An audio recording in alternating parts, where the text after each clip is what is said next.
অহংকার দ্বারা যাহার চিত্ত বিমূঢ় হইয়াছে, তিনি আমিই কর্তা এইরূপ মনে করেন।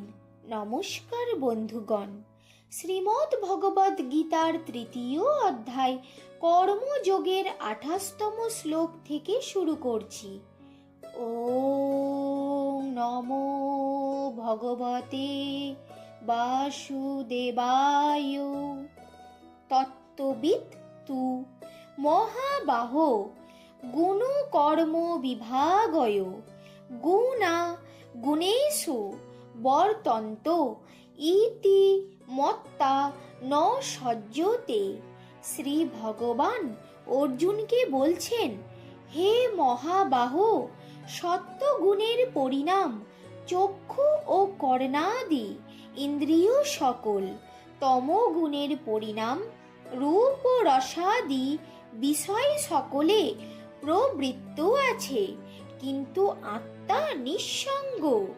ইহা জানিয়া গুণ বিভাগ ও কর্ম বিভাগের যথার্থ তত্ত্বজ্ঞ কর্তৃত্বাভিমান ত্যাগ করেন।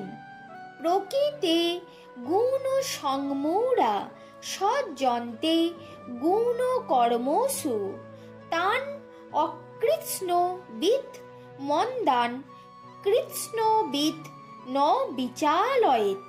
অর্থাৎ প্রকৃতির গুণ দ্বারা ভ্রান্ত ব্যক্তিগণ দেহেন্দ্রিয় সংঘাতের কর্মে আসক্ত হন, অর্থাৎ ফলের জন্য আমরা কর্ম করি এইরূপ অভিমান করেন। সর্বজ্ঞ আত্মবিদ সেই অজ্ঞ অনাত্মবিদ মন্দ বুদ্ধি ব্যক্তিগণকে বিচালিত করিবেন না।